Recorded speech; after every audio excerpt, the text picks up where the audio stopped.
I got a Boulder icon, Daniel Eisenman, here to grace us with his presence and discuss many things. One of which is, I guess we'll start with your past. What led you to really becoming the person that you are? You know, selling the Tribe vitamins, beef tallow, doing the retreats. We talked about a little bit on your podcast, but I want to give you the floor to really like go into that and sort of what led you to, this moment right here. Cool. All right. I'll see if I can explain it in a golden thread in about 3 minutes or less. Okay. We'll see. I think it started before I was born, for sure. My grandparents on my dad's side survived the Holocaust by living under a graveyard with a potato garden. How do you live under a graveyard? Yeah. Some hidden, like behind, underneath. Whoa, it's like Inglourious Bastards type shit. Exactly. My grandfather was a kid at that time. They caught a little girl stealing from the garden. All of her family was killed. So they adopted her. They eventually moved to the United States, and that little girl and that boy are my grandfather and grandmother on my dad's side. My grandfather moved to Miami and started some businesses down there. Mom's side, so far back in Georgia, who knows? Mm-hmm. I mean, we've been serving those tomato sandwiches for a long time. And so they met, nurse, pharmacist, boom, here I am, the winning sperm. Mm-hmm. That's a good way to put it. First I have 3 other siblings, born in Miami. In kindergarten, I packed up and moved to Georgia with my family. I was in Georgia from kindergarten to college. Baseball was pretty much my passion. In high school, I really knew how to cheat. I was a master cheater in high school. Baseball or in high school? Not baseball. In high school. Yeah, it's a good school. I went to a very high end, like the first magnet school for science and technology. It'd be amazing if one of the principals listened to this because. Woo! Yeah, that was amazing. The stunts I pulled off, and I learned a lot about probably a lot I learned about culture and getting away with things and what that feels like, and feeling a little bit like I was a little out of the box already, breaking normal. Like, why do things like that? I'm here to play baseball. Mm-hmm. In college, I hurt my arm, like trying to throw 90 miles per hour. So my baseball career didn't go in the direction I wanted to, but went to a really good college that I arguably should have not got into, because I think they kind of recruited me for baseball, but it was called Emory University. I think it's like Emory. A top 20, very expensive. I wasn't exactly sure what I was doing there, but everyone around me was pre-med or pre-law or there for business. And I realized real quickly I was around a very like smart, high-end culture, kind of like sifted out from Southern California, New York City, Washington, D.C. It's like it's like Duke's second choice. Like if people didn't get into Duke, they come to Emory kind of thing. It's like one of the reputations. Studs. And it's in the heart of the South, but there's so many people from the Northeast and the Southeast and the West there. And I got into the dorm where... They had Facebook before it was Facebook. I forget what it was called. MySpace? It was some social media thing just for the college where you get to know each other. And like Facebook came out like a year after. And I would me and like 20 other people did not participate. So we kind of got forced. You better pick a dorm room now or you're not going to be enrolled here. So I looked at the list of what was left, and there was like a lot of Hung Wongs, a lot of names I didn't understand. And there was like Eric Neff from Newport Beach. And I was a bit of a surfer at this time. My brothers and I would take surf trips for hurricanes and such to Florida and North Carolina when we were living in Georgia. So like Newport Beach, maybe he's a surfer. Like I'll just go with that guy. And it turned out I was really in the outliers of this whole school.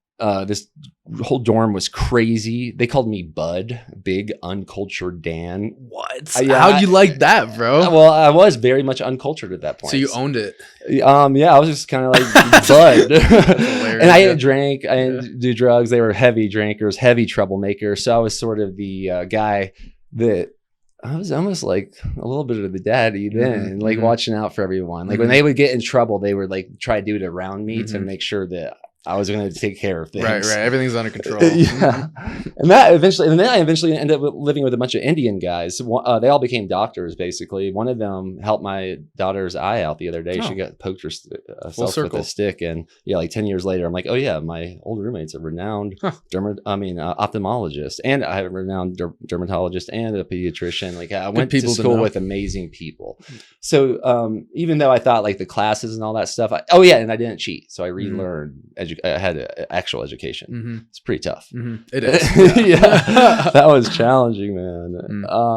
So how did you get started doing the like wellness retreats? Like, so that's where we're at. Like naked retreats, right? Yeah. What does that mean? So basically, I graduated college. My brother's graduating high school. We start doing like why we had this question. Why would we we're supposed to go to work and stuff. Why would we pay to do things when we could get paid to do the things we would pay to do? So we became Craigslist connoisseurs and did all these we went to all these festivals as brand ambassadors, promotional models. And then we started managing these festivals around the world. And then we started representing companies we didn't agree with because 2 years into this, we started experimenting with a radical raw vegan diet. Oh, that's together. Interesting. So, yeah, and we got the beef lord right here. He used to be on a raw vegan diet. And we were handing out Lil Debbie's, gummy bears, other cool things like razors and free shoes. But Wait, what are these festivals? Like Bonnaroo. Music festivals. Even on Pearl Street, you know how people are just handing out free stuff when there's a marathon? They're like on the road. They're on a tour. Yeah. And they might be getting paid $35 an hour. Yeah. Especially if they're managing it. So we were making pretty good money traveling the world and picking out these jobs that we would want to do. But we realized how terrible the marketing industry is and how this world built on capitalism can become real slippery real quick because there might be a few people getting really rich, but it might be coming at the cost of the masses because of the trickle down effect of having male models on the streets handing out the most terrible foods on earth to targeted demographics that have nostalgia around this. Yeah. It's amazing. Little Debbie's is poison. Let's be honest. and they market themselves as a Christian company. And this is just one of many. Yeah. So we kind of we're seeing through the veil at this point. We're like, man, we're going to start promoting what we believe in. And one day we did a video of our favorite food. And we blended romaine lettuce, a nice head of romaine lettuce and 4 bananas, blended it in a Vitamix and drank it down shirtless. And people really on YouTube, this was a big hit. Now, were you absolutely jacked? Nope. But you were just shirtless model chugging. Yeah, I was not as strong and capable as I was then, but I still believed in being shirtless back then. Good, dude, good.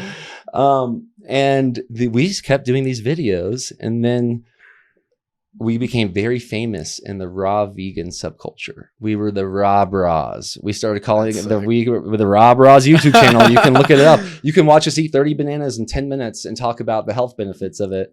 30 bananas? Yeah. That seems that's a lot. Yeah. We were doing radical things. There was a website called 30 Bananas a Day, and it would really it helped launch our career. That's crazy. Just kind of didn't you just get published on Playboy or Playgirl today? I did. No, I guess it just got released, and we just did a collab post, and now I have a lot of people hit me up about the spread. I bet this is going to catapult potentially your career in so many potential directions. Yeah. And that's what this happened to us. All of a sudden we were famous raw vegans. Yep. So we started going around the world doing videos and interviewing all these gurus in the raw vegan world. And it turned out a lot of these gurus were not walking the talk that their followers were doing. They were famous for eating a strict raw vegan diet, but in the meantime, they were having little cheat meals here and there. A little beef, little burger, and everything. And my youngest brother simultaneously was becoming one of the best swimmers in the country, but he could not do this. He could not do this anymore on this diet. He felt like his testosterone had plummeted and he's not able to get stronger anymore. So he ate some eggs, and we told our audience that was just this was a very valuable audience. Yeah. And I would say about half, I don't know, it felt like half the audience just shat all over us, how terrible we were, how what is it called when someone sells out, what sellouts we were. Poser. All these things. You're not a real vegan. Yeah, you're not a real vegan. You're not a real vegan thing. And a lot of it was really vitriol and hateful towards my youngest brother. And we hadn't even eaten animal foods, Timothy and I. And these were from mothers twice the age of my brother. Isn't that interesting? I know. And I was my lesson was wow, I'm never I'm never going to live up to an audience again. This is ridiculous. Yeah. This is outrageous. Like, can you imagine like if my whole livelihood was this audience and what they thought of me? I got rid of that real quick right there. Mm-hmm. And then we became the Rob Ross about being like radically authentic. We started telling the truth about how different things affected us. And I went through the whole process. I got my testosterone tested below 100. That night, I ate a pound of salmon. Next morning, woke up with morning wood. There's like a funny, famous story I told at a raw vegan festival. You said that at a raw vegan festival amongst all these raw vegans that were like, this was the holy grail of their life. And it's just dead silence in the crowd. Pretty much, bro. And I'll tell you, at a raw vegan festival, I couldn't believe how many young, beautiful people were there at this festival, and there was zero sexual energy, just like I had none. Interesting. Whoa. So the Rob Ross became pretty radical. Like we were just making daily vlogs. We were traveling the world. And we started interviewing people that were eating all kinds of diets, all kinds of doctors, like from Laird Hamilton to Paul Chek to like Robert Cassar to these like all these different gurus and leaders of different subcultures. And then people wanted to start joining us on our trip, like on these surf trips we were taking and stuff. So we started hosting Rob Ross retreats, rinse and repeat, 10 years in a row. That was my career. Wow. 3 to 4 nights. For the first 5 years, the itinerary was expect nothing, experience everything. People didn't even know exactly what they were doing. That's sick, dude. And we gave them the best food in the world, and they had the best time in the world. There was like surf trips, marriages made, babies made, marriages broken, best friends made. Like I met my daughter's mom there. I mean, JP Sears did his first comedy retreat. It was like a legendary decade for a lot of people involved, and that's where Breaking Normal came from. After I saw my daughter born, I was like sitting on this book for like 90% done for years, and I saw my daughter birthed in our living space at our little beach pad in Encinitas, California. I was like, I'm gonna birth that book. The book was birthed. I kept doing retreats. Then the podcast started going. 200 plus episodes later, you've been on the show. Yes, one of my favorite episodes. And how long ago was this? Which part? That you started the podcast? My daughter was born in 2017. I started it, I believe, in December of 2019. And so the goal with this 18. Podcast, the Breaking Normal podcast, is you're just exploring not just diets, but like ways of life, ways of being. Yeah, what happened was I was with JP, who wrote the foreword to the book. JP's popping off on social media. I'm seeing his career. He's just, maybe we're going to get to see something similar for you. All of a sudden, JP went from like not being well known and like doing one-on-one counseling to doing comedy shows around the world. He's like so high in demand, and still to this day.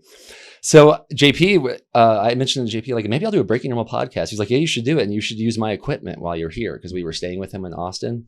And I was like, all right, I'll do that. I'm going to launch the Breaking Normal podcast. I'm going to aim to get on the new and noteworthy on iTunes. That was my aim. And I released 12 episodes in a row. JP was the first episode with the schedule being synchronicity.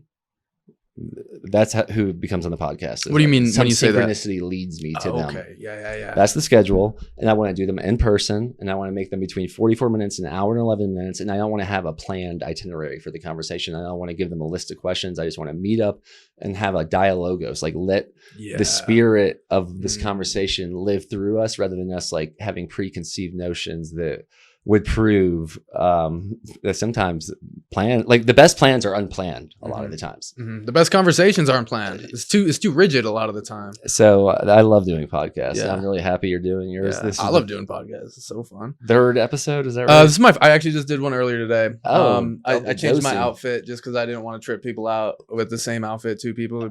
So anyways, 4th podcast. Okay, awesome. Well, I'm stoked to be here. Thank you. I'm stoked that you're here, bro. You're a legend. You really are, dude. Like, and so you went from being the vegan bra, the raw bra, into doing surf retreats, into starting the podcast. So where did the naked retreats enter? Oh yeah. Okay. So about a few years into doing the retreats, some really amazing people started coming on our retreats. And my college roommate was studying with the author of Radical Honesty, the book called Radical Honesty. His name is Brad Blanton.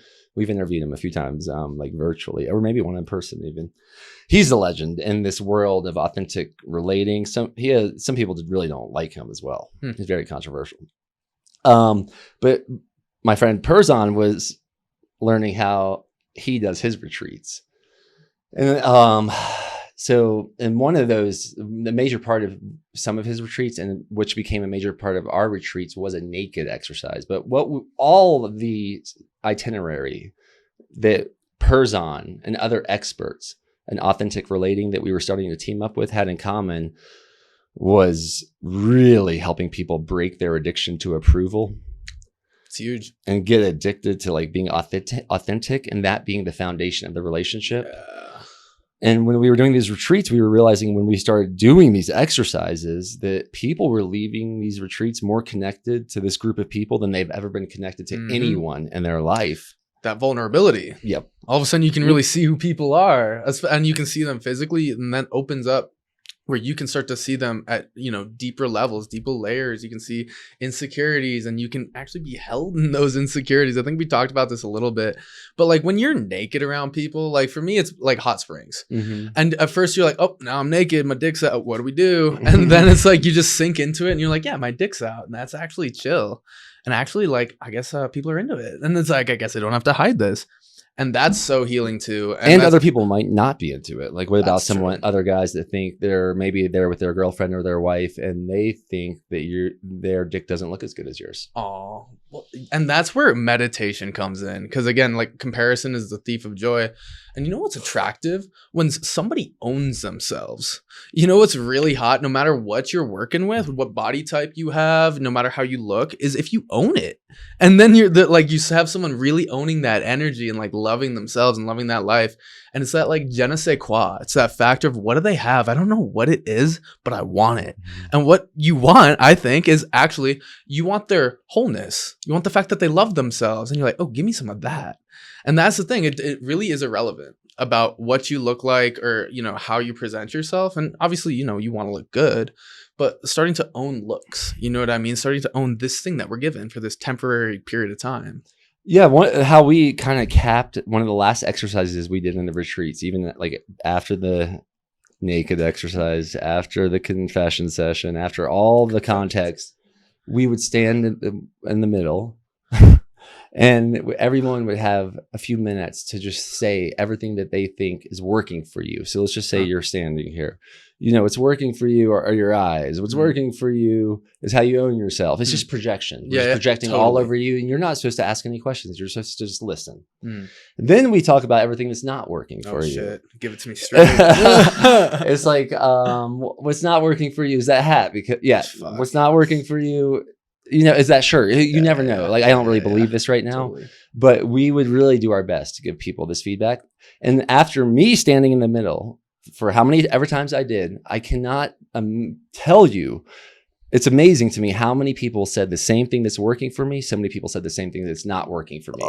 So what is a person supposed to do? Worship how blasphemous is it to worship what you think the opinions of other people's are and try to like mold yourself into this meme? No. What you want to do is do what you think is working for you. 100%. And I think it's about being authentic. Like, we can bring it back to authenticity. That was actually a big part of the last podcast I did today. And it's about trusting yourself, trusting what you have to bring, trusting what wants to be expressed through you. And for me, at a really deep level, when we understand the fluidity of our sense of self, where this notion of Ben is more of a story than a solid real thing, who is speaking right now?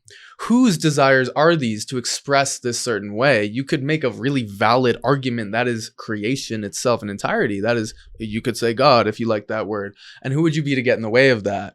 And for me, it's like life and art and expression are all about, it's like a practice on permission. Can I give myself permission to say this, to act like this, to express, to wear this, to get a neck tat and a lip piercing? Do I have permission? Because that's what I want to do. Well, again, who are you? Remember who we are, that really deep way. And who are you not to, actually? Yeah, it sounds like what I am judging you to do is you really come from the creative realm of consciousness.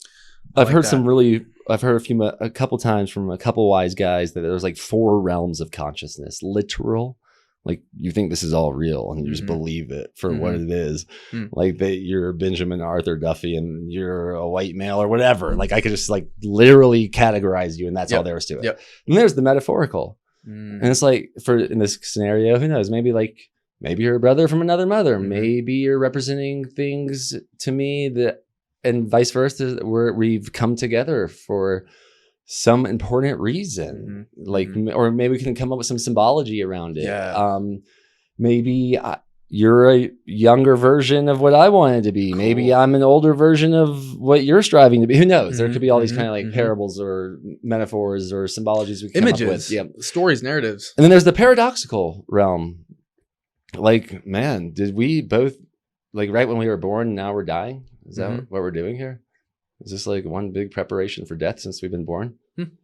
That's kind of a paradox. And then Yeah. there's like the creative one. Just come up with the story. Yeah. Come up with Yeah, what yeah, you yeah. want. Totally. And that's a really cool kind of frame, because I think, again, a lot of people are stuck in the literal, and the literal experience to me is a flat existence where there's one way that the world is, there's one way that I am, and it's not fluid. I have no agency. I have no power in crafting it. And we are creators. If we say we have no power in creating our sense of self and our sense of the world, we actually don't, because we created that world. And I just want to say, I think all of them are important, and I think some are high, or however you want to look at Totally. it. But like, literally, if something dangerous is happening, it's good to know. Literally, that's happening. Exactly. So that's where, again, there's not one that's better or worse. For me, the freedom is being able to like kind of float between them and pick what is going to serve me in this circumstance right now. Because for me, again, that creative or the more metaphorical experience of life, where you could say, we are living narratives. I might call it more of a poetic experience, a poetic interpretation of experience. Because when we understand that what we are is stemming from the stories and narratives that we have probably playing unconsciously in the background, because we're projecting a certain sense of self. Who am I?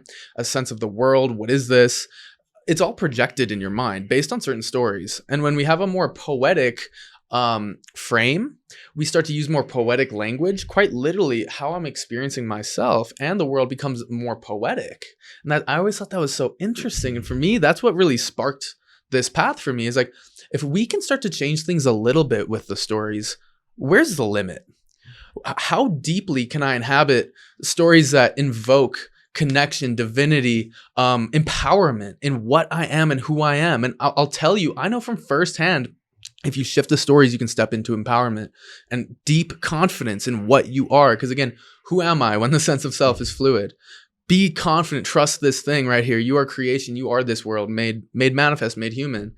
And yeah, no, so yeah, just bringing it full circle. I kind of lost the thread, if I'm being honest. Sometimes it goes like that, and it just gets snipped. But yeah, I see you. I see you dancing between those four realms. Yeah, quite harmoniously. And that's the thing with Buddhism, really, because Buddhism would say, like, we like to think that there's one way that it is. Oh, it's the creative realm, or no, it's actually the literal realm.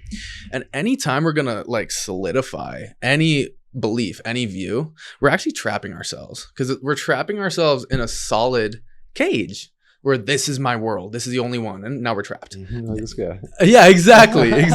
And that's the thing. We can open that cage and understand the fluidity of all of these views and start to, again, pick what is going to serve me right now.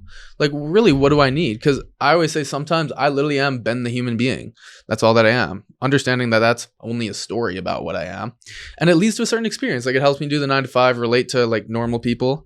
But then when I'm like, solo in the mountains by myself for days, and I'm, ate an eighth of mushrooms, sometimes I'm more than that. You know what I mean? Sometimes I can be really the earth made human. I can be the stars incarnate, where I am seeing for all of creation. I am an angel even. I am a servant of God. I am maybe even a soldier of God.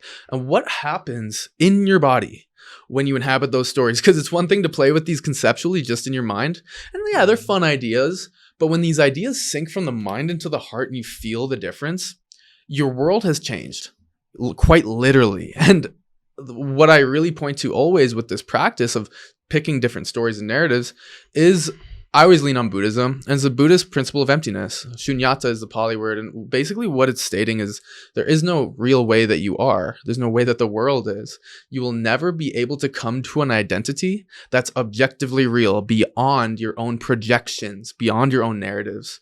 So at that point, when you realize that it's the ultimate permission slip to try on different identities, to try on different stories, narratives, what is my life, what's going on right now, and to wear them like clothes, to see what fits, what feels right for me as the creator of this myth that we get to live. Yeah. Sorry, that was a big one. Well, and here's a paradox. I tend to think that anytime I start aiming to put something into a word, it's sort of a lie. Say more to that. You can't just call a tree a tree. You've limited it now. And I think the Tao Te Ching starts something along these lines, that the way to take the power away from something is to name it. And then paradoxically, in almost every religious text before anything was created, it was the word. Totally. Which is so trippy. And this is like the paradox. This is a paradox I wrestle with in a way. And I just think it's good to know that, because especially when I was hosting retreats, I was never trying to say that what I am expressing is a dogma or like a capital T truth for everyone. I'm simply aiming to explore out loud in like the most transparent way possible, like an investigative journalist for this version of life. A tree on top of the hill, you got a leaf on the east side and you got a leaf on the west side. They're part of the same being, but if they spoke about their experiences, they would sound like lies to each other. Totally. And it's such a beautiful metaphor of the trees. And especially this time of year, just like us, the trees, they make leaves and all the leaves are separate and they fall alone, but they came from the same source, right? And I think, again, I want to go back to... It goes into the soil, and who says the tree stops at the roots? Exactly. So this is where like words are like deceptive to start. So words are these delineations, right? Yeah. It's saying like this is a tree and the tree is separate from the grass. But is it actually, can they exist without each other? It brings me to this point of, again, this is rooted, we could focus on emptiness. Who are we beyond words? What is going on right now when we're not using language? It's actually something you can never really put into words. You know what I mean? So, and recognizing any word that I use to define my experience is going to limit it. And in the Tao Te Ching, I think they start with the Tao that can be spoken of is not the true Tao, which is a mind fuck. It's a paradox because you can never which is closer to the truth. Exactly. Yeah. And that's the thing. I always think with really deep truths, it is paradoxical, where it's like the ineffable, the true state of things, you can never quite touch it. It's like that Michelangelo painting. What is it? Where it's like just out of reach. There's a reason that that painting is as famous as it is. That's good. That's pointing to the truth right there. Exactly. It's just so close, but you can never really get it into words. And yeah, I think it has to be that way. If you could put God, creation, the source into words, you would limit it. And this thing is infinite, right? If you limit it, it's just it can't be the true Tao, as they said in the Tao Te Ching. But I want to bring it back to you and how you started how you got into the beef organ scene, the human optimization, sunshine and beef tallow wave. All right, so I'm on the bison tallow. Excuse me. Yeah, that's a big distinguishing here, because basically what happened was I mentioned what happened up here to 2019 or so. I started co-parenting around when my daughter was 3 years old, and then the pandemic happened simultaneously, where they declared a national crisis and such. And so I all of a sudden wasn't doing retreats, and all of a sudden I was a single dad, and all of a sudden the world was going in a direction that was very concerning, right? Especially with having grandparents that survived the Holocaust. Some of the groupthink that was still echoing from those times is concerning. Sure. So I got involved with a network marketing company called Purium, because I had been pitched this type of... Have you ever been part of a network marketing company? I don't even know what that is. It's a lot of people think of it as a pyramid, like Amway, or Purium is the one I got involved with, which it has really good products. But it's based on how much money I can make is based on how much money the people I've signed up are making. Okay. Oh, I see you. Yep. It's a pyramid scheme. Is that a bad word for it? Yeah, it's a bad. They don't. Okay. That's a bad word for them. Yeah. And I don't think it's arguable, but regardless, I started learning about supplement industry, and they had some products I really believed in. And I did that for a little bit, made a little money. Actually, they really incentivize people to get signed up. If you do really good in the beginning, it's quite advantageous. 10K bonus. Yeah, and I had like my brother and my daughter's mom on my line, and I think they got competitive with each other, and I got like $15,000 a month, like from this all of a sudden. Them, like from them competing. That's a good place to be. I get the pyramid scheme. Yeah, but the thing, part of this is like the first. It's maybe arguably a lot easier to make a lot of money quicker first. Yeah, and then anyways, I was like, well, they had other products too, and I'm like, I don't really want to promote those products. I'm like, what if maybe this is time for me to have my own product, because I had been doing retreats for a decade plus, and everyone was always like, you should have a product, you should have a product, you should have an email list and a product. Like I heard that whispered in my ear from so many entrepreneurs over the time. And I was like, all right, this is the time, I'm going to do this. And I'm going to, and I didn't know what I was going to do. And this guy from Israel came to visit me when I was living at a mansion with a bunch of families that didn't believe what was going on with the lockdown. So we were just like all lived in this we called it the Magic Mountain House. That's kind of sick. It was awesome. Yeah, I'm curious about that. It was amazing. We all lived together, and a few of them had supplement companies. Okay. And this guy from Israel visits, and he has beef organs with him. And I'm like, beef organs? I'm like, what the heck? I'm like, that's a great idea. I'm like, so I started looking into it. I'm like, beef liver these are from New Zealand dairy cows, from what I can tell, for the most part. And I could tell Ancestral Supplements, if I did my numbers right, I'm like, are they bringing in over $100 million a year? Is that possible? So I was like, and then I started looking, they're ancestral. That's not Ancestral Supplements is not necessarily New Zealand dairy cows. I get the idea though. It's a great idea, especially if they're just freeze drying the organs raw. My dad's been a pharmacist for 40 plus years. My mom's, I have an affinity towards the medicine world in a way, even if especially when it's coming from food. So what's the thing with beef organs that makes it just like a great supplement? Oh, basically the liver and the heart and the testicles and most of the organs have the most bioavailable micronutrients that people take like vitamins and supplements for. Barely anything can compete with it.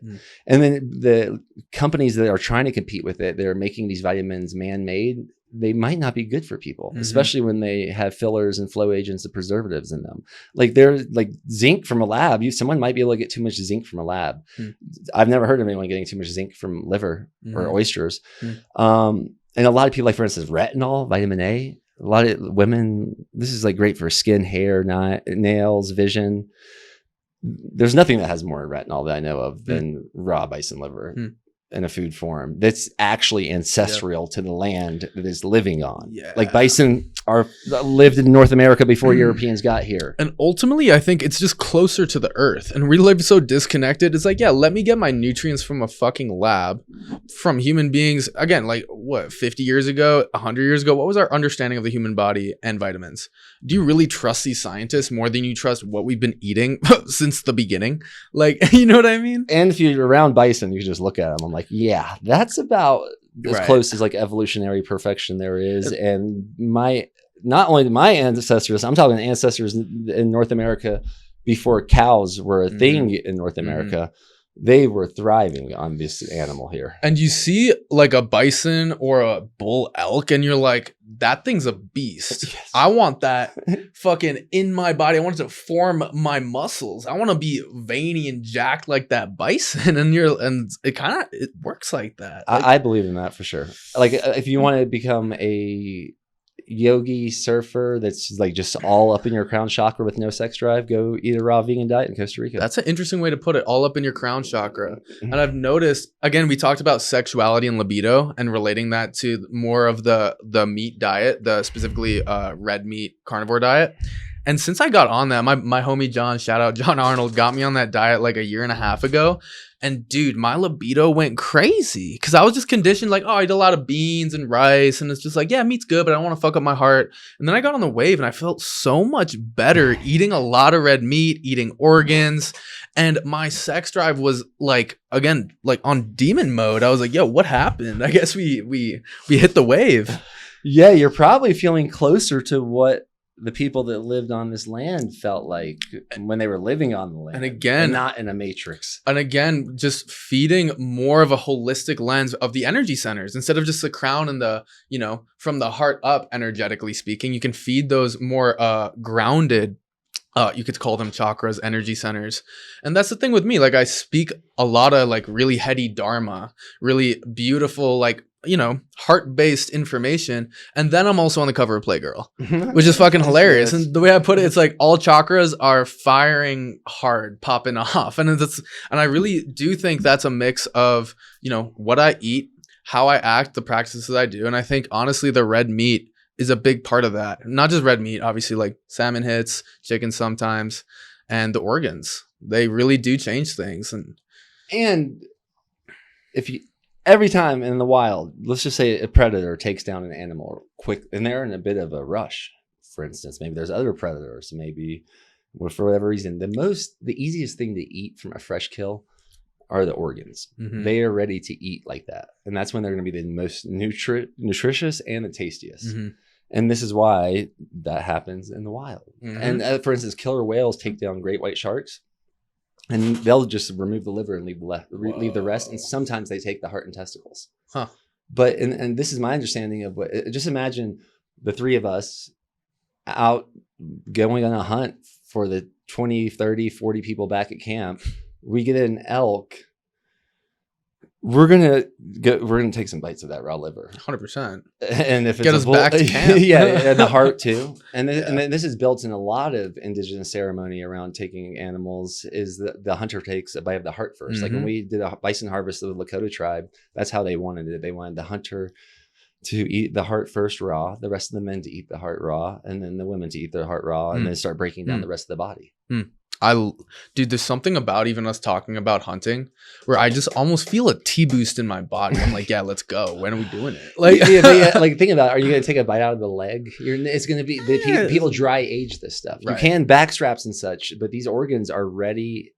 This is what predators nice and do. Soft. We are the ultimate predator. Mm-hmm. If you want to feel that energetically without maybe going on a hunt, maybe start eating some raw organs. Totally. I feel more of a resilience and a libido and a stamina and a focus and energy. And I want to talk about hunting for a minute. So I'm not a hunter, not yet, but I think that there's something so deeply, honestly, like healing and connecting about hunting your own food. Especially, I mean, big game has always really turned me on like that. Because again, it feels like there's a rush of energy in me, and a lot of people are like, how could you take the life of a beautiful animal? And I think that's part of the sacrifice. You see this thing, you honor it, you love. Like a bull elk is it's the prince of the mountains. It's got a crown of antlers. This thing is like out of a fucking like fantasy book. It's incredible. And to drop that thing yourself, I mean, there's some sadness there to see it like go from living, breathing, thriving to dead. Like that takes some heart, you know what I mean? And also I think there's something about seeing the thing that you're killing and feeling that pain and honoring that instead of I go to the grocery store and get ground pink goop. I'm like, what even is this? And we use words like beef or pork instead of saying pig and cow. Like it's this mental disconnect. And I think, again, the closer we are to death in a lot of ways, the closer we are to life. It's like one thing. And if you see death like that and you honor it like that, you're also honoring life, I think. And I think it's part of that disconnect that we're experiencing with life, with death, where we get so afraid of death because we actually don't have any relationship to it. We take old folks, we put them in a home. We say people have passed on, they haven't died. You know, we have sort of a disconnect with death. And I think that feeds this fear of it and just leads to like unhealthy lifestyles in a lot of ways. So I just say that as bringing us back to the more holistic, the more natural, the more rooted in the fabric of creation, where life and death is not something to run from, something to sink your teeth into, literally, metaphorically.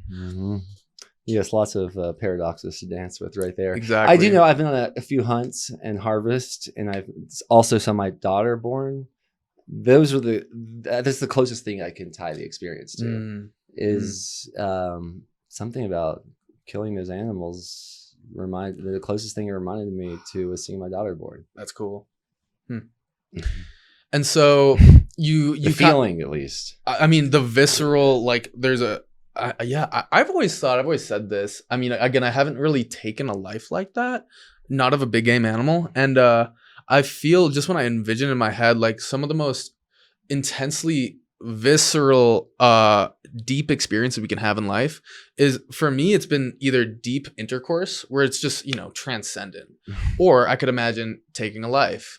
Those are like the most deeply intense experiences you could have, or watching or giving birth. You know what I mean? Those are those moments that the veil is very fluid. The veil is very thin, and you're tapping into something really like divine, for lack of a better word. And it might be like an exogenous or hormonal thing with like DMT, literally. That would make sense. Yeah, and I'm not against it. Yeah. But so you went from vegan to finding your homie who sold beef organs, and so then you just decided to launch Tribe Vitamins. Yeah, and it wasn't as simple as like a lot of companies are started, basically like white labeling other products. I had to find the bison through ranchers or brokers, find the freeze dryer, find the encapsulator. So I basically created a supply chain in the United States for these bison organs coming from 100% grass-fed, grass-finished bison and or elk organs coming from the United States. Because almost all other companies are basically sourcing from New Zealand, or like especially for the beef and or if they're doing like deer antler, or China for deer antler. And which is, I'm not, there is a chance that like the deer antler from China, for instance, is like bleached and I don't know, but I know where these products are coming from, and they're the best. And that's what all our customers say. I do want to do. Have you have? I gave you some of the tallow balm, right? I only have this in my. I haven't tried this before at the sauna. Well, I'm usually the one doing podcasts, so since I'm a guest, you can just take the rest of that. I can get you more. Man. I know you like it. I love it. So we could do something like if you want to, we could create like a code for you. Where if someone, they could get like half off the tallow. That would be sick. You want to do that? Should we call it Duff Daddy? Yeah, 100%. Code Duff Daddy. All right, Duff Daddy. Get yourself some tallow, hydrate your skin, get you looking extra shiny and nice. Well, I think about you're a great model for it. You're a great model for a lot of things, but the fact that you like that, and I know some of my friends, even like a friend that invested in the company, he loves that stuff for tattoo care. Oh, I believe it. Yeah. Dude. And again, it's like, it's so much simpler. Like you look at any moisturizer, it's got chemicals, dyes, smells, and I'm like, dude, give me some literally beef fat. I mean, this is bison. Yeah, and that's bison kidney fat. That's bison what? kidney. So the best fat, or the most prized fat, is the fat around the organ, specifically the kidney, and they call it suet. So that's from the kidney fat mixed with organic emu oil. Whoa. And a little organic steam distilled cacao and vanilla. Thank you, my man. I smell this when I'm at the sauna. I'm like, dude, it smells like cake. That's Like, yeah, that's a good thing, because I think with the beef tallow stuff, I've heard a lot of people they like their partner thinks they smell like barn a little bit, but everyone thinks when they are wearing this one they smell like ice cream or cake. Yeah, it's like yellow cupcakes, ice cream, donuts. When I'm playing pickleball, they're like, "Who brought the donuts?" I'm like, "You're just smelling me." Sweat. Yeah, your boy is just sweet. But yeah, thank you, bro. I appreciate it. And yeah, I want to take this to sort of human optimization. There's been a driving question in my life is we have this, brief period of life between birth and death. How do you optimize it? How do you live the best life that you can in this brief window? Man, well, based on everything we've talked about and knowing how deceptive words and how paradoxical man can be, I think relying on other men is not as trustworthy as looking at nature. Look at nature. What happens with nature at sunrise? Lots of things. Everything wakes up. Yeah, they sing, they fly, they swim, they jump. It's like everything starts waking up. Yep. So maybe that's a good start. Like it seems like most things that are most like us do really well sleeping when it's dark. In the dark. Right. Seems like a good time when you can't see shit. I guess I'll just lay down now. And mostly outside. So if you, and I'm not saying everyone has to live outside, but maybe not be sleeping in like a cold, like a moldy, carpeted, closed window room. Sounds like maybe open your window. Yeah, maybe. Get that nice black mold in your lungs. Yeah, so like good deep sleep and waking up at sunrise. That seems like a good start. Facts. And not with an alarm. Like because your body is now attuned to what's natural. And then how does blue light, cell phones, TVs, people staying up till 3 a.m, and because I can't sleep because I've just been fried my brain and my nervous system off. It's tricky. Yes, it's a good time to be discerning right now, and that's why I'm saying like with all these mimics, like all this technology outside of us, all technology outside of us is a reflection of the technology that we already have within us. Let's start there. So let's stay with what's natural. So if we can get deep sleeps in the dark with fresh air, and even, you want to start looking at the stars, that might be seemingly natural. Yeah. Start looking at that, start enjoying those, maybe more than all the projections through this magical device of our phone. With the apple bitten out the back. Oh, not mine. I haven't tried biting the sticker, but isn't it interesting? The apple on the back of the iPhone, it's like the fall of man. I've never thought about that. the fall from grace, from the Garden of Eden. Now we have these fucking things and it's ruining everything. Yeah, and who's like locked in the garden, like anything that looks like the Garden of Eden like this? Wild. Usually not. When people are in like Garden of Eden scenes, they're usually quite immersed in what's happening. Of course, until you take a bite of the apple. And you're like, ooh, doesn't that taste good? Yeah, you love it. Yeah. So I think I like to, instead of like rely on other people's projections, let's see what's happening naturally and what's working around us forever. So like, sleeping at night, waking up at sunrise, staying hydrated. I think a lot of people think they're hungry and they're actually thirsty.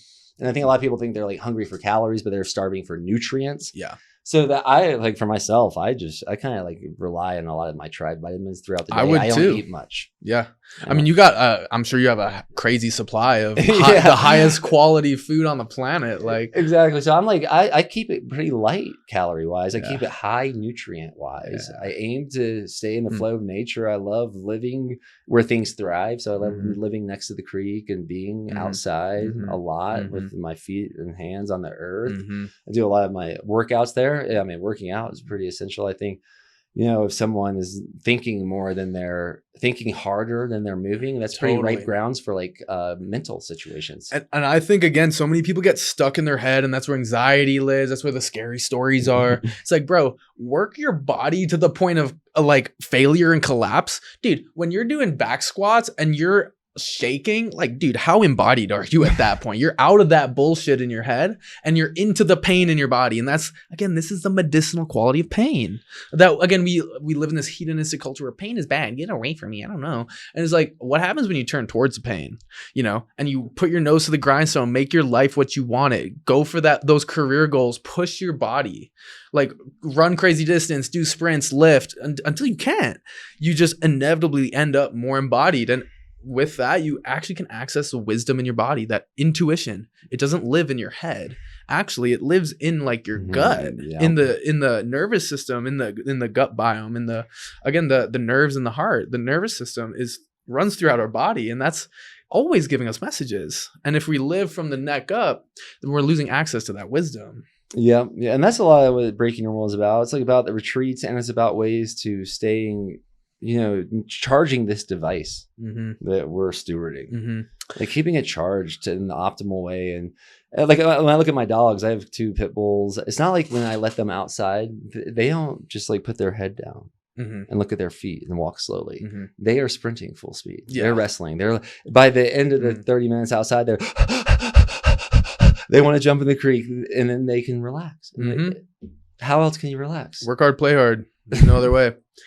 And this brings me to an interesting point, because I wanted to ask you, because you're all about optimizing our experience, our physical body, our mental capabilities. Have you ever practiced semen retention? Yeah, we mentioned this earlier. No.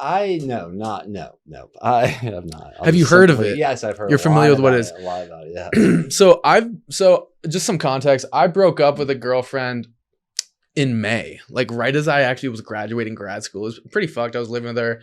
She moved all my stuff out. We literally didn't even have an argument, but she just threw all my stuff out. My parents are in town. I'm like, shit, I guess I'm moving into my old place. And after that breakup, I was like, it just didn't feel right for me to be like releasing any of that energy. I was like, I need to come back to myself. I just need to like regroup after this, see what the fuck happened with this situation. And I just stopped, I stopped nutting, basically. There was no ejaculations. And I learned this from a friend in grad school who's like really into Taoism. And he read like basically a textbook on like Taoist magic. And he told me on retreat once, because we did like a 2-week retreat every semester at Naropa. And he was like, dude, this is a superpower, trust me. And he's like, when you're having sex or even like jacking off, you can, at the point of orgasm, you clench like your pee muscles. So you squeeze kind of like a Kegel, I guess, and you arch your back. And I'm telling you, like at first I was like, what? That's insane. Like you're going to do that with a chick? She's going to think you're fucking crazy.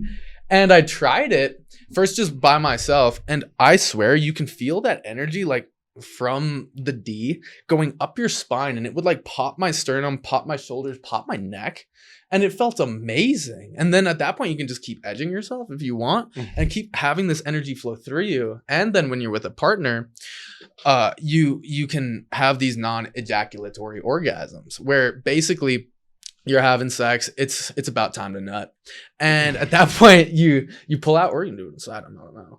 This is a triple X podcast at this point, just so you know. But if you didn't already, you can basically arch your back, squeeze, and again all the energy moves up you, and it gets dispersed through your body. And then at that point there is still this orgasm where it's just a non-ejaculatory orgasm. So there's an energetic release where then you can really hit your stride with shorty of your choosing. And then you can go all night where it's like I'll be getting after for hours, and then afterwards I just have so much energy. I'm like, I'm gonna roll a spliff and I'm gonna make some eggs, and I'm just up. And again, so I say this not just as a way to be an absolute stud, but but as a way to take that energy and to channel it into all areas of your life. And that includes your career, which takes that creative life force, because you could say that sexual energy is just life force. It's energy, period. And it gets focused in this one center. So when you disperse it, you can apply it to your career, to your interpersonal relationships, to whatever, your meditation practice, your creative endeavors, and all of a sudden everything opens up. Because if you just notice, like if you've ever had a phase where you're having sex and like really nutting a lot, like after 5 nuts in a day, bro, your will to live is at like a 0.5 out of 10. 5 is a lot. But that's 2 what a I'm day, saying. I think I feel pretty good on 2 Yeah, a no, day. and that's the thing. So I'm still sussing it out. I haven't had a nut since like the beginning of May, like a real one. You mean now? To now. Wow. I haven't let out. Well, okay, yeah, I have pre-cum's 2 one thing, I but have like 2 questions. Yeah. I have 2 literal questions, and as a metaphor, I love this as a metaphor. yeah. But literally, what about what people would call blue balls, and what about wet dreams? Yeah, so that's interesting. I used to have a lot of wet dreams. I really haven't anymore, but my T is crazy. Like, I mean, wet dreams hit. I would definitely allow it if it happens. But you haven't had a wet dream since I you haven't. stopped. I Wow. haven't. So see, that's my. I've heard. It seems like 10 days. I'm wet dreaming. That's interesting. So I'm in this phase of experimentation where I'm like, I really don't know what's the best move. I do know that in bed I'm an absolute stud when I don't nut. So I'm just following that wave right now. This. But when I was going to sex, basically thinking I'm not going to ejaculate, I think I was probably better at having sex. And that you're better at having sex, but I want to honor what you said where you kind of feel good. I think you said like what? 2 nuts? Yeah. A day or a week? I've been blessed. No, I've been blessed to also be in a relationship where I felt really good having 2 a day.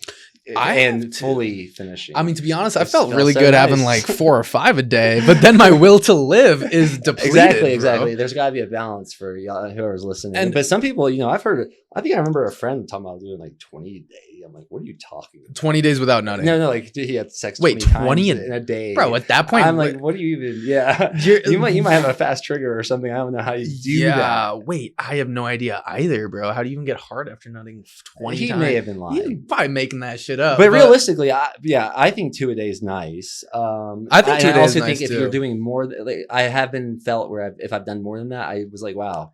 I feel a little depleted. So and then you were talking about blue balls, which is interesting because I used to feel that, especially when I would have sex and I would hold it back and I'd be like, fuck. And it's interesting over time. I think the energy I've been able to, like, you can feel it in your body. So being able to know how to move it, you're like, it's like you're scooping that energy and you're throwing it up your spine, and you literally can feel it in your body. Like everything is cracking. I feel like it's like an exorcism when I'm doing this. This is a very well studied thing from a lot of masters out there. I'm not, and I say that in quotes because I'm not one at all. Yeah, and me neither. I'm just fucking around and finding out. I've talked to people about this quite a bit. It sounds fascinating. But I have also heard that it's something like, I want to say like 1 or 2 nuts a week is ideal to let your T build, and then you get that release and then it builds even more.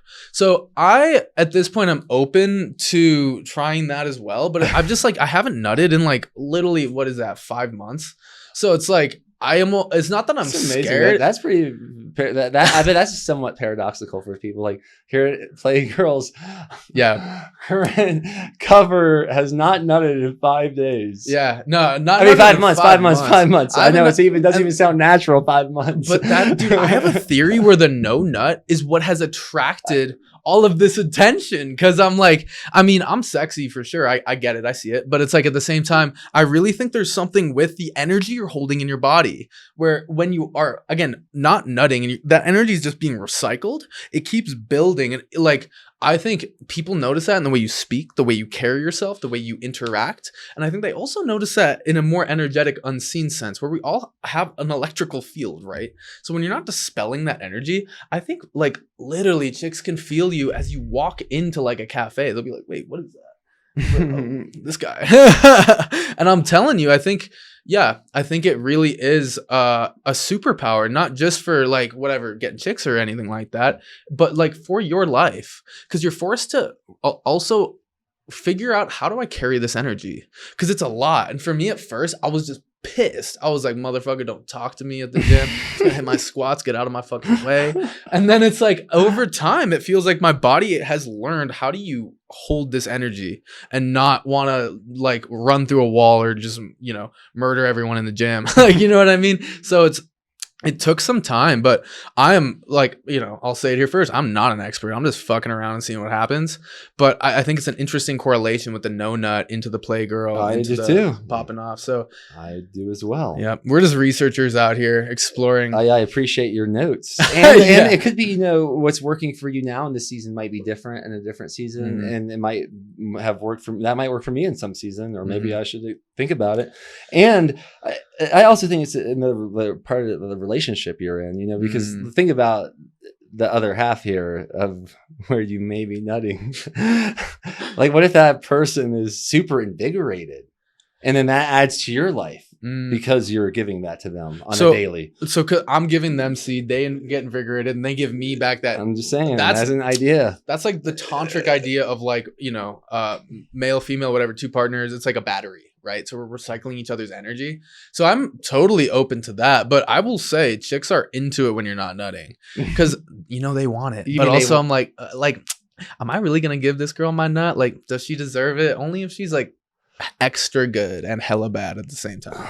I can relate to that because like I mentioned to you that I have not had sex with many different women, and that was definitely an edge I've had like in college, is like, you know, he's not gonna have sex with you. Like, I think I had that reputation. Good luck. Yeah, exactly. And it definitely worked. It helped me out. Say more to that. How did it help you out? Oh, because I think these girls looked at me as like a challenge. Totally. And you never gave it to them. I'm trying to think in college. One girl. Damn, the chosen one. Yeah. One. Yeah. Damn. So, and when it wasn't a thing anymore, like when I was about to leave college. And you're like, I guess I gotta, you know, hit something. My dad convinced me. Yeah, dude, you had the conversation with I'm very happy he did. That's dope. Good.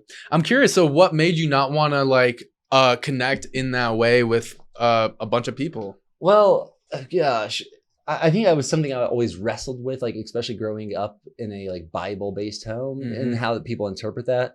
But my ethic around it, I think, especially after having sex and feeling what I felt like afterwards, I'm like, man, I don't know if I should be having sex with someone that I would not want to have a child with.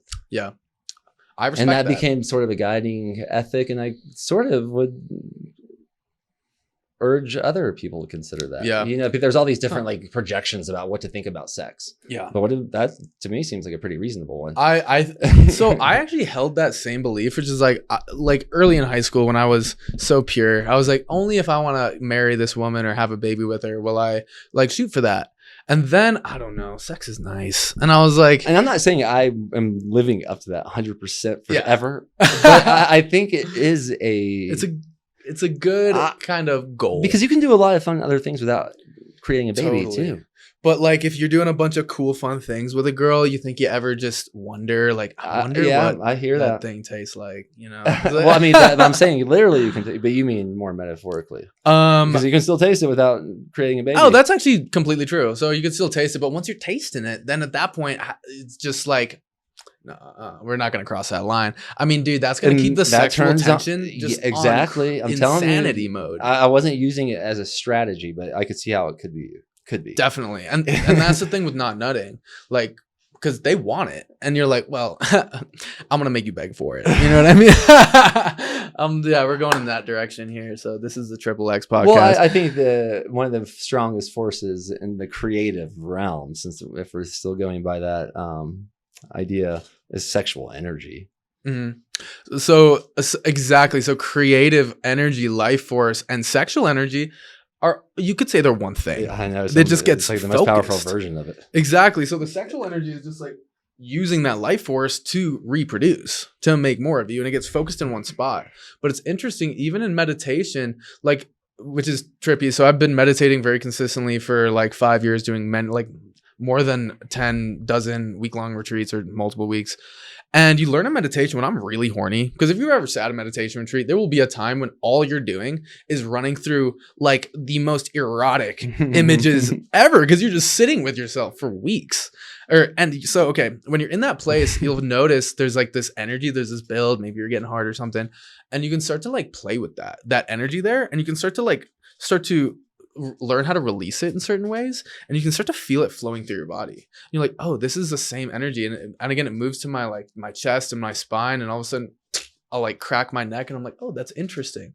So this is your whole life force right here, and you can start to play with it. Like, do I just want to focus it again on this, if we're using the chakra kind of energy system, on the sacral chakra?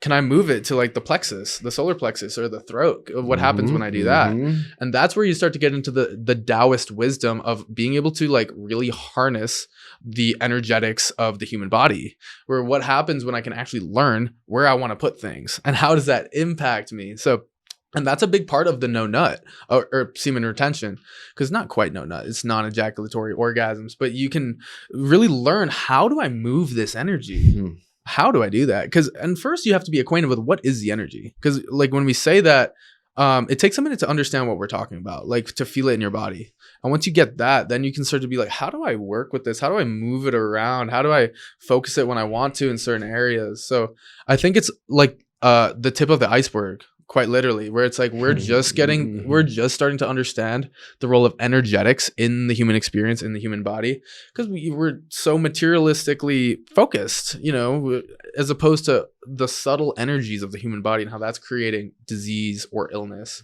or the lack thereof. So I think that this is again, it's the tip of the iceberg, and I would encourage people even just to explore what it feels like energetically.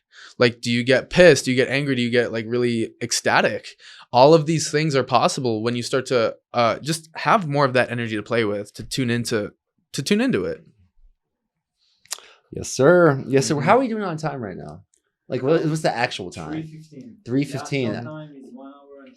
Okay, I should probably leave in about 5 or so. That sounds good to me. But I love like the no nut metaphor for life.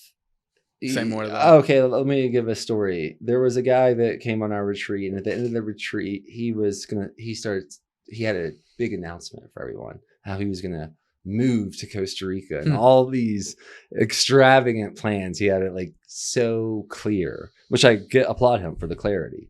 What was very hard for me to hear was how he wanted to tell everyone that that's what he was doing, like 6 months before he was doing it. And that to me was pre-ejaculation, because I don't think he ever did that. Really? Yeah, I've seen this so many times when people like when people are so they're like so sure they get like, so let's think about traveling. I think more people like to talk about traveling than traveling itself. And I learned this with hosting retreats. People really wanted to think about the trip, and they wanted to really reflect on it. But the actual trip for a lot of people is not the easiest thing at all. For sure.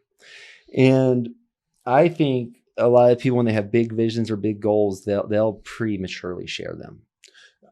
Release that energy. Yeah, they just want to get the applause from someone. And if they get that applause before doing it, I think they're less likely to do it. Hence why Michael Phelps didn't even share what his goals were before the Beijing Olympics to his coach. He knew that. Got to keep your visions to yourself. Can't share that with everyone. He ejaculated everything in the pool. Yeah, exactly. My man's got hella goals. Cum shot ever. Yeah, exactly. And I love that metaphor too. Is like the no nut applied to life.